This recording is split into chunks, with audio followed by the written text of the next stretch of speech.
Happy New Year! Happy New Year. We've got a fresh episode for you, Yes. and it's going to be a good one. Yes, so it is New Year, old mess. Says it right there-ish. Or old clutter, or old things that you need to get rid of, because it's a new year. That's right. So how are you decluttering your life in more than one way? So let's figure this out. And be blessed. You gotta get a coloring book. Get the coloring book. Get the coloring book, because the new episode, we have all these references to the coloring book, and you gotta have it. So tap in.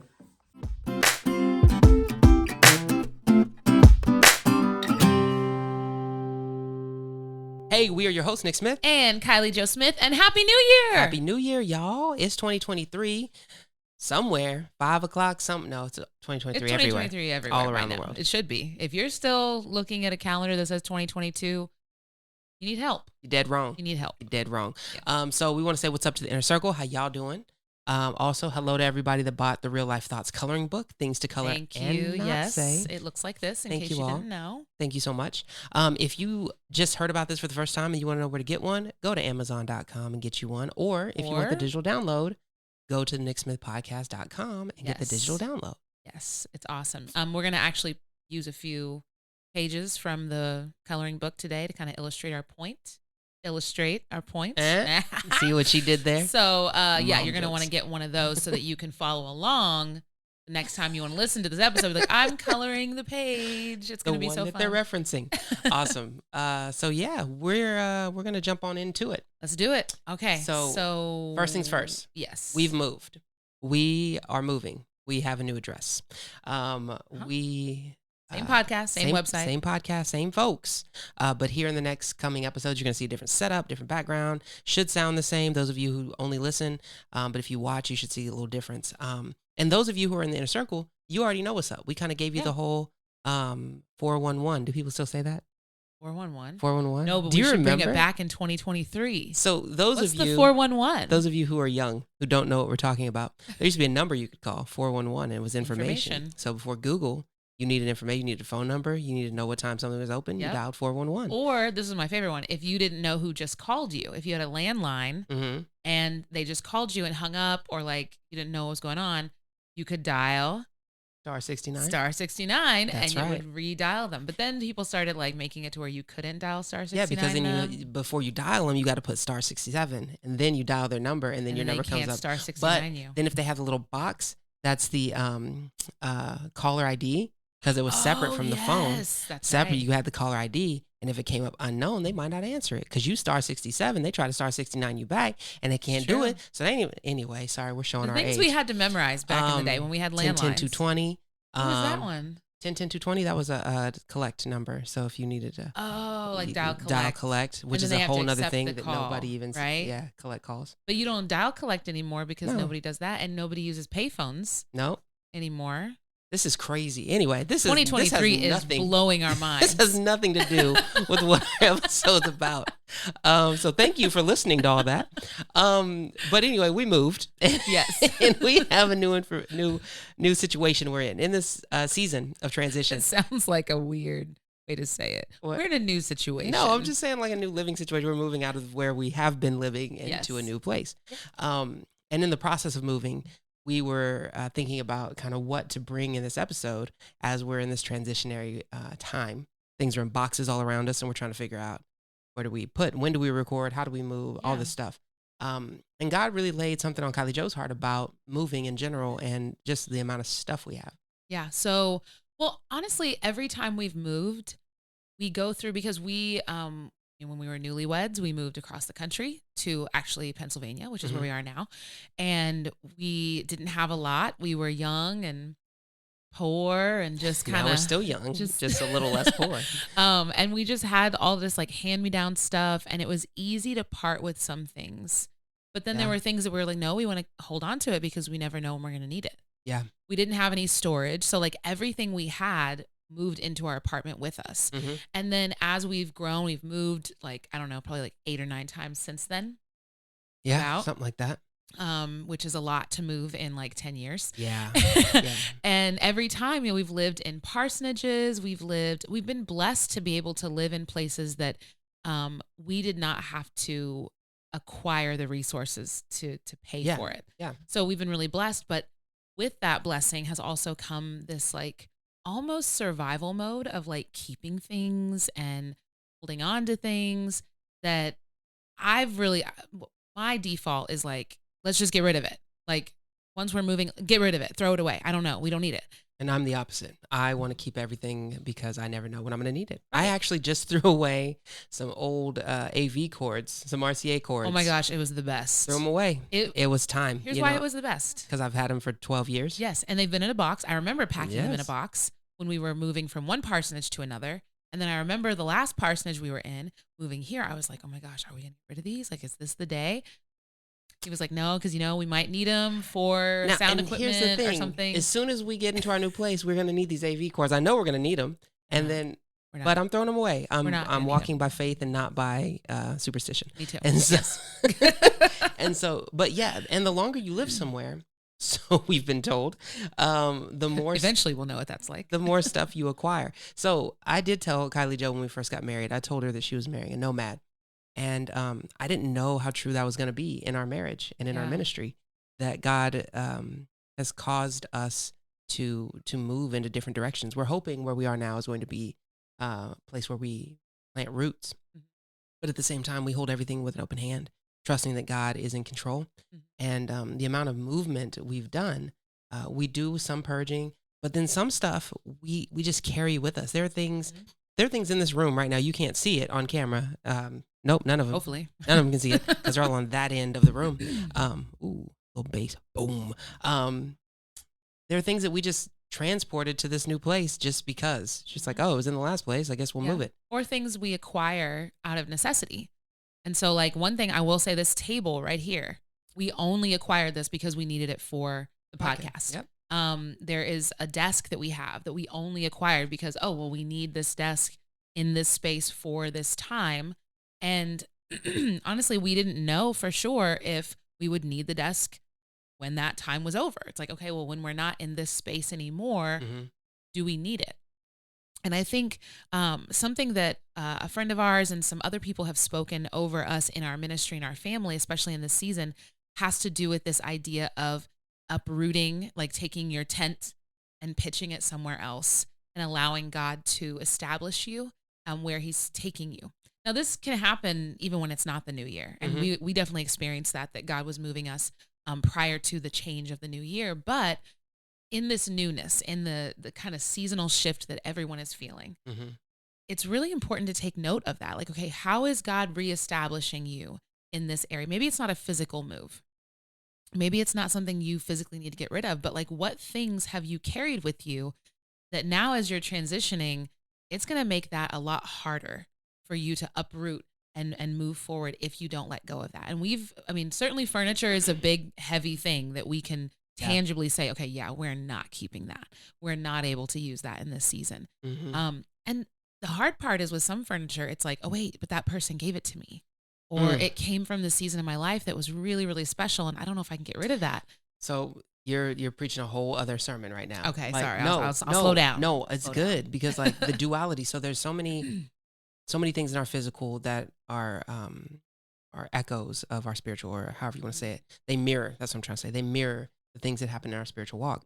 And so, building off what you were just saying, like the things, the emotional baggage, or the burdens, the weights that we carry in different seasons, they have the same root sometimes. Like I received that weight, that burden, that thing from somebody who I care about. I received that wound from a parent or from somebody who I love deeply. And so I carry this with me because I can't deal with separating myself from not only that trauma or that baggage or that whatever it is, but in going through that healing process, I'm now putting more separation between me and that person. And maybe that's more than you can bear. Or I got this emotional tick, this thing from this season of my life when my children were young. And I've done it every day since they were babies. And now growing out of that means I'm letting go of that season. Yeah. And so just like with the physical things, it's like letting go of a trunk or a piece of furniture can trigger loss. Yeah. The feeling of loss. It's the same in our spiritual. It's the same in our emotional state, that when we're growing and when we're maturing and when we're seeking to work through things and become our best self, right? Not to be all self-helpish, but when the Lord is prompting us to heal in those areas through his power, we have to consciously, cognitively, almost put those two words together. That's why I said it slow. Cognitively. We have to consciously and cognitively acknowledge the loss that we're going through in order to be able to work through that. Yeah. Yeah, that's good. And just saying. And it's hard. Like just saying, just do putting it out there. And it's something that is really challenging to do if you're not aware of the burden or the weight or even like there's so many things that culturally or maybe in your family generationally just become normative. That's like, oh, well, that's just what you do. I remember in my family growing up, if someone gave you something, you needed to value that thing so that the person felt good, like that relationship would be solid, and you would have that, like, it was almost codependent. Like you want like social currency. Yeah. It's like, oh, well, thank you so much. I love this thing. And maybe the thing isn't your style. Maybe it's not your favorite color. Maybe you wouldn't decorate your house with it, but this person that you love gave it to you. And so you can't just not put it in your house, and you can't just not display it somewhere, because when they come over or when they ask you about it, what are you going to do? Like, what are you going to say when it's like, where's the thing I gave you for Christmas that one year? She gone. Like, got rid of it. I don't know. It broke. Like, and I'm not encouraging you to lie, but honestly, it's really hard when you've been trained that you don't get rid of stuff because of who gave it to you. No, that's good. Yeah. And I think there's certain class distinctions that people make with even possessions and things. So like maybe in your family, if you grew up more affluent, there's certain things that get passed down through generations that maybe, your great grandma had this necklace or had this thing. And so that thing has value because of the pedigree, because of where it's come from. But maybe in a different family, this thing has value because of when it was given to me. And who gave it to me, and they're no longer living. And I love that person. Therefore, I can't get rid of this. Yeah, it's this Dollar Tree thing. Doesn't really have that much value with as far as money goes. But because of who gave it to me and when it was given, it has significance.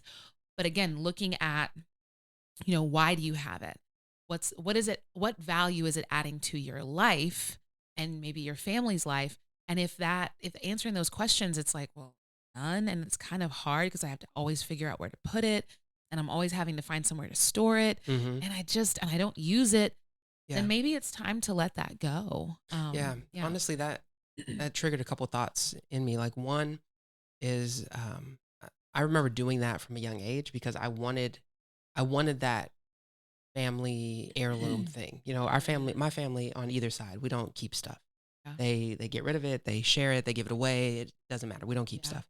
And so I remember being a kid and being like, ooh, this thing. And it didn't matter what it was. I was like, I'm going to keep it. I'm going to collect it. And I see our kids do that too. I don't know. Maybe I passed it down somehow inadvertently, but, and I remember wanting that, like wanting something that was like a treasure that you get to keep, a physical, tangible thing. But then I remember also getting to a point where you have to reconcile, like, this is garbage. Like, I don't want this. Like, I don't, but I've already said I wanted it, and I've made a big deal out of it, and I've stored it, and I've kept it, but now I have to reconcile that I no longer want that anymore. And maybe that's not your thing. Maybe that's my own thing that I have to deal with, or had to deal with at that time of being like, I already told everybody I like this thing, and now I don't like it anymore. How do I get rid of it? If I go against what I said. Exactly. And then the other thought it triggered in when you have these hand-me-downs is like the hand-me-down emotions, the hand-me-down likes, the hand-me-down hobbies, the things that the people around you want you to like and want you to love, and how they want you to be, and how a lot of times as just people who love our family, we take on these traits of just like you would take, the story of like some of the furniture we have that we got passed down, that the furniture doesn't really have that much meaning. It's not antique. It's not very expensive. It's just furniture that somebody gave us. But the thought is like, well, if I get rid of that, then now I have to deal with them realizing I don't want this thing, or I have to deal with the conversation. And I think in the emotional realm or in the relational realm, a lot of times people put stuff on you like, but you always do that. Like this is your thing, right? But you love that color. Yeah. It's like, no, I don't. But I've kind of gone along with it. Yeah. Because I didn't want to deal with the relational consequences that come with me saying, hey, actually, no, this is stupid. I don't like it. Yeah. This whole thing doesn't jive. Or even not saying it like that, but just like, oh my gosh. No, say it just like that. Thank you so much. I'm not really sure if this fits into what I need. And it's hard. Gift receiving is sometimes very, very challenging. Gift giving can be a lot easier because it can be like, depends on who you are. Oh, hey, I found this thing for you and I know you like it. Or, hey, I found this thing for you and I hope you like it. It's kind of this, like, you put it on the other person. Whereas receiving it, it's like, oh my gosh, like this is going to have relational consequences.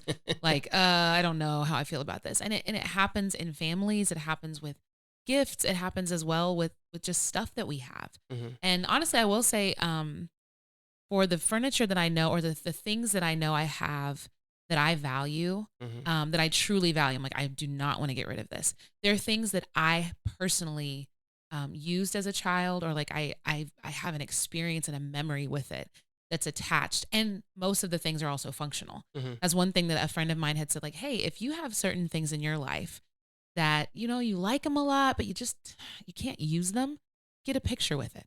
Mm-hmm. Find a picture of you sitting on that thing, or you doing something with that item. No, you're talking about the actual physical items here. Yes, the physical items. Gotcha. Get a picture, and then you always have the picture, and it's great, and you have the memory, and it doesn't go away. But a lot of the things that I've found, I have to find a functional use for it in my life. Does it add value to my life? Can I utilize it? Is it salvageable? These are the questions that I have to ask myself when I'm like, okay, am I keeping this? Are we moving this again? Because last time it almost broke, and is it worth it? Remember the thing we had? I remember there was this really nice, it was a hutch. Remember we got it when we first moved to Pennsylvania, and we found it at a thrift store, and it was really nice, sturdy. We painted it. It was like, it matched our colors. It was so cool. We moved it twice. And then the second move, no, we moved it 3 times. 3 times. The third move, on the way to the place it was going, the wind like knocked the top of it off. So it was like a hutch. It had the top part with the glass, and then the bottom part was like sturdy.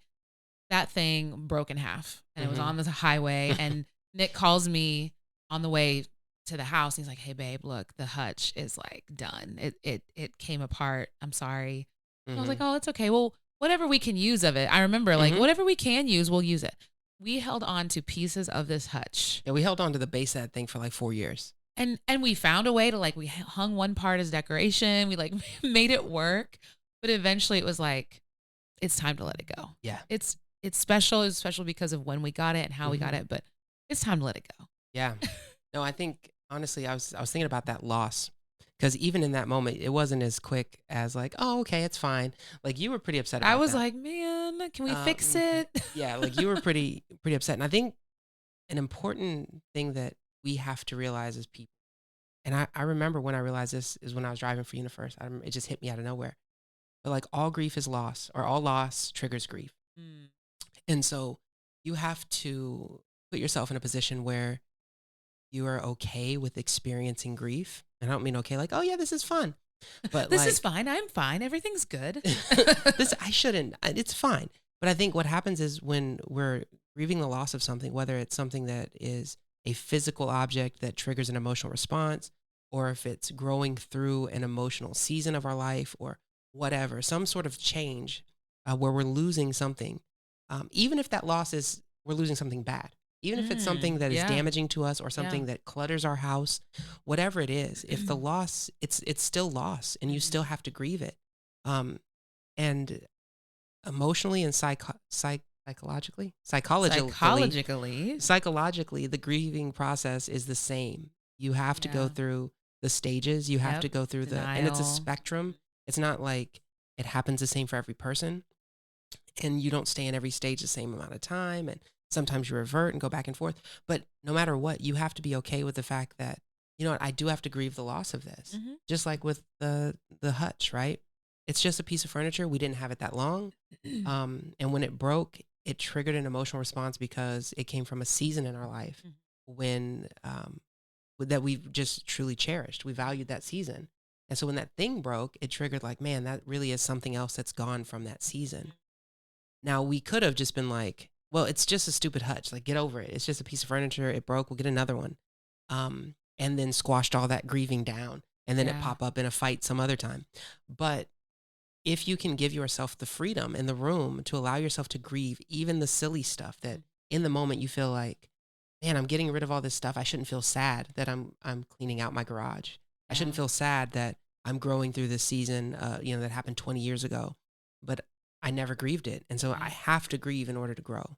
Look at that. And also I have to grieve in order to grow. Come on now. But also not just grieving the things we've lost, but also celebrating. Mm-hmm. I think that's really important when you're going through, we have like degrees and we have things framed in a box because we haven't been able to hang them in this season. Mm-hmm. That honestly, even going through when we were packing, I was like, oh my gosh, these are the awards we had, or these are the things. Oh my gosh, babe, remember this thing?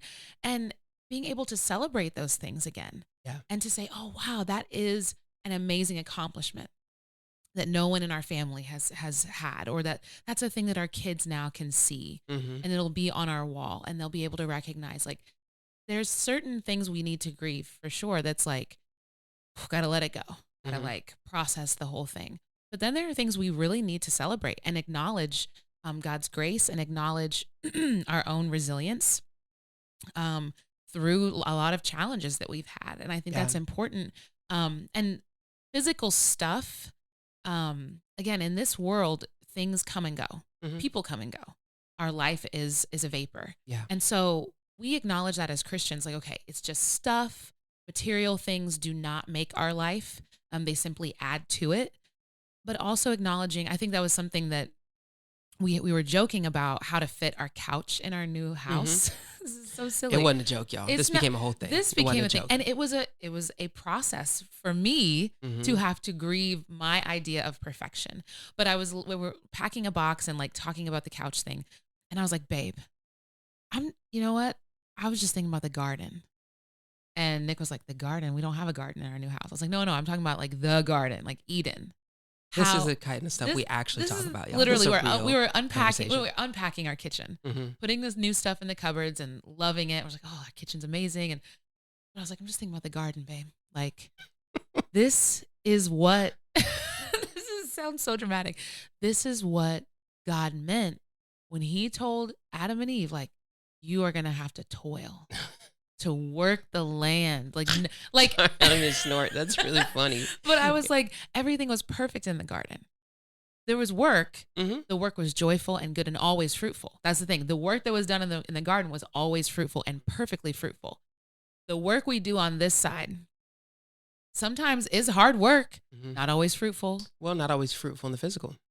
Yes, and not always good fruit, not always fun fruit.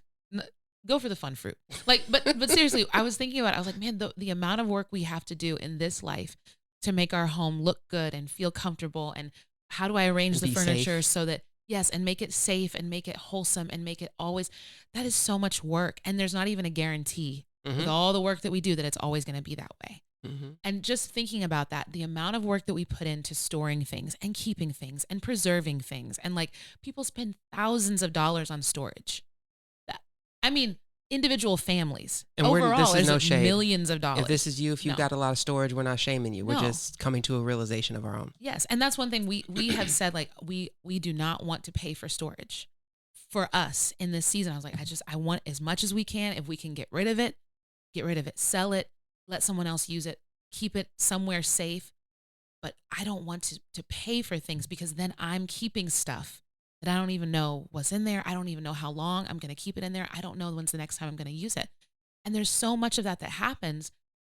And there's so much work we put into preserving things, when in a moment, all that could change. Yeah. In a moment. And we have so many friends who, their testimony of like, hey, I had this house and it flooded, or it burned down. All the things I treasured and all the things that I loved were in there. And them having to start over and realizing the things that really matter to them. And I'm just saying this, like, I don't want to get to that point. I don't want to have to learn that lesson in that way. And so for this new season, this new year for you, what does that look like? Like, what does it look like to remove the things from your heart and your mind that you've allowed to take up space? or remove the things from your house that you've allowed to just sit there and gather dust and collect things that you're like, you know what? This really isn't part of my life anymore. And it's time to let it go. Yeah, I think that's a really good point.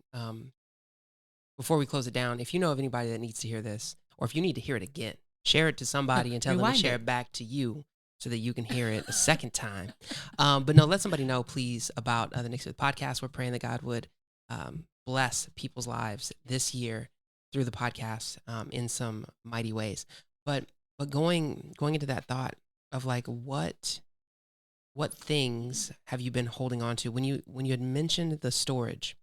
I just honestly, you could write a book about storage and just the metaphor that it is, because when you are storing up these emotions, when you're storing up these problems, this baggage that you haven't gone through emotionally, you're still paying for it in the current. Oh my! Like you're paying for it in your current reality, because you're putting all this stuff back, and you have an overabundance of feeling, an overabundance of baggage for the amount of space that you occupy. And so you're paying for it because the life that you're living is being crowded in by all this other stuff you haven't worked out and you haven't worked through. And so I think it's important for us to grow through that, to grieve through that, to acknowledge the areas of our life where we're just hoarding stuff, where we're just holding on to things, and also acknowledge and own up, just like me with my little dirty rock collection or whatever it was when I was a kid. Like, yeah, at one point that was important to me. Yeah. And it's okay that it's not important anymore. Yeah. It's okay that I can let go of that. Yeah, that's good. That's what I got. So I said I was going to use the coloring book as a prop, and I wasn't lying. And I ain't no liar. I'm not a liar. I know you're probably watching this or listening to this, and you're thinking to yourself, I knew this was going to be some nonsense. You're thinking that. As you did that, I spilled coffee on myself. So that's cool. I knew y'all was going to call me out on something. And really, when you're thinking about how do I clean stuff out? How do I clear things out? I got to move that dresser. I got to do what? I got to empty this box. You're thinking, nah. You're just thinking that. You're like, you're goofy. Nah, I'm not doing that. However, I just want to let you know. Hold on. I'm going to find it. Okay. I'm listening. Well, first, I got to ask you, what did you expect, really?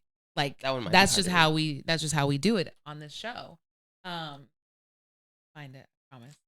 And you know what? I just want to tell you, like, no matter what you're going through, no matter how you feel about this, bless your little heart.